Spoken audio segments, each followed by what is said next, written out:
The paper-making process begins with trees. The first step is bringing the wood to the mill. The wood arrives by truck, train, and barge, some in the form of ready-to-use chips and some as logs. In the wood yard, long logs are unloaded from trucks and either stored or put directly on the infeed deck to the debarking drum. The debarking drum is a rotating cylindrical drum. As the drum rotates, the logs hit against each other, causing the bark to come off. The bark falls through the slits in the debarking drum and is conveyed to the bark pile, where it will be burned to produce power and steam. The debarked log then goes to the chipper. The chipper is a rotating disc with knife blades that takes up to a 50-foot log and cuts it into chips in about 2 seconds. The chips are then stored in large piles in the wood yard. The next step is the cooking process. The chips are transported to the pulp mill through tunnels, and before they reach the digester, they are put through a screening process to check for thickness and size and to remove any remaining sawdust. The size of the chip enables it to cook properly in the digester. The chips are put into the digester, which is basically a giant pressure cooker where the chips are mixed with a cooking chemical and subjected to high temperatures and pressure. The cooking process separates the wood fibers from the lignin. Lignin is the glue that holds the wood fibers together. When the pulp comes out of the digester, it looks fluffy and it is brown. After it is washed, it can be used for products such as grocery bags and cardboard boxes.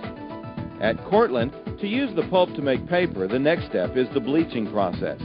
An environmentally advanced bleaching process called oxygen delignification is used along with a 3-stage bleaching process. In this process, we dissolve the bark-colored lignin to bleach the pulp to the desired brightness and color. The bleached pulp is then sent to the paper machines. The paper machines at Cortland are 20 to 30 feet wide and longer than a football field. The paper machine consists of several sections. The first section is the forming section. In the forming section, the bleached pulp, which is more than 99% water, is mixed with several additives, imparting the properties needed for the grade of paper to be produced. The highly diluted pulp solution is then forced out horizontally through a small slit into a rapidly moving fine mesh screen called the forming fabric. The forming fabric would be very similar to a moving window screen. Water drains through the screen, fibers interlock and form a sheet of paper. At this stage, the paper is still too weak to travel by itself without falling apart, so the sheet is transferred onto a textile fabric called a felt. The felt is like a thick towel that absorbs water from the paper as it is being squeezed through the presses.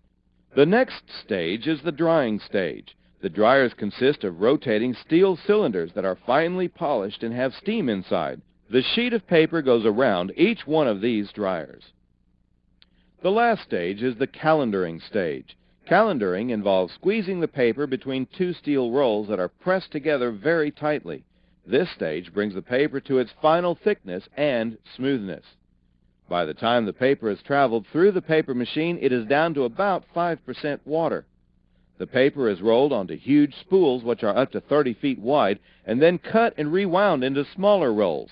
Some rolls are sent to rewinders where they are cut to specific customer orders. Others go to the converting department for cut size, such as 8.5 by 11 copier paper. The finished paper is then packaged and shipped out in trucks and boxcars to destinations across the country.